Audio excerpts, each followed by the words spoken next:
Hello बच्चों, आज हम लोग जेल-टाल मेथड से estimation of nitrogen in organic compound पढ़ेंगे कि ऑर्गेनिक कंपाउंड के अंदर नाइट्रोजन का एस्टिमेशन कैसे करते हैं। तो होता क्या है कि अगर किसी ऑर्गेनिक कंपाउंड के अंदर नाइट्रोजन एटम है तो उसको जेल-डाल मेथड के द्वारा हम एस्टिमेट कर लेते हैं, लेकिन सभी ऑर्गेनिक कंपाउंड में ये संभव नहीं है। अगर कोई ऑर्गेनिक कंपाउंड है और वो उसकी रिंग के अंदर नाइट्रोजन है, किसके अंदर? रिंग के अंदर, तो फिर उसका एस्टिमेशन पॉसिबल नहीं है। जैसे देखिए, ये ऑर्गेनिक कंपाउंड है बट रिंग के अंदर नाइट्रोजन है।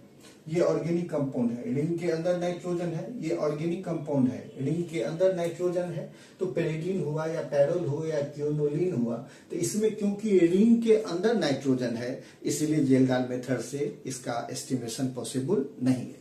दूसरा, अगर नाइट्रो ग्रुप है उस कंपाउंड के अंदर, तो फिर भी जेल-डाल मेथड से उसका एस्टिमेशन पॉसिबल नहीं है। जैसे NO2 नाइट्रो ग्रुप होता है, तो जैसे नाइट्रोबेंजीन हुआ, नाइट्रोइथेन हुआ, इसका भी एस्टिमेशन पॉसिबल नहीं है। तीसरा एक और है, एजो ग्रुप। ये ग्रुप NN डबल बॉन्ड, तो अगर इस तरह का ग्रुप आपको कहीं मिलता है, एजो ग्रुप किसी ऑर्गेनिक कंपाउंड के अंदर, तो उसका भी एस्टिमेशन पॉसिबल नहीं है, उसमें नाइट्रोजन का estimation.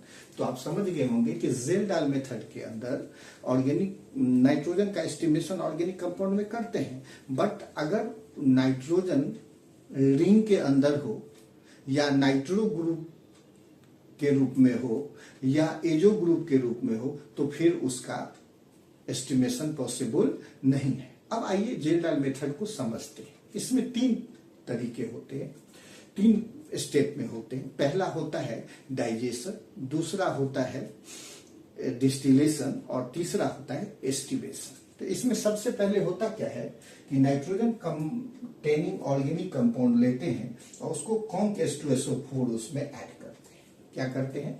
Nitrogen containing organic compound लेते हैं जिसको एस्टिमेट करना है और उसमें कॉन्क H2SO4 ऐड करते हैं और कैटलिस्ट के रूप में कॉपर सल्फेट लेते हैं और उसको हीट करते हैं तो वो अमोनियम सल्फेट बनता है। तो डाइजेशन में आपको अमोनियम सल्फेट मिला। अब इस अमोनियम सल्फेट को स्ट्रॉन्ग बेस सोडियम हाइड्रोक्साइड से रिएक्ट करा देंगे। तो जब सोडियम हाइड्रोक्साइड से रिएक्ट कराते हैं तो ये आपको अमोनिया गैस देता है। क्या देता है?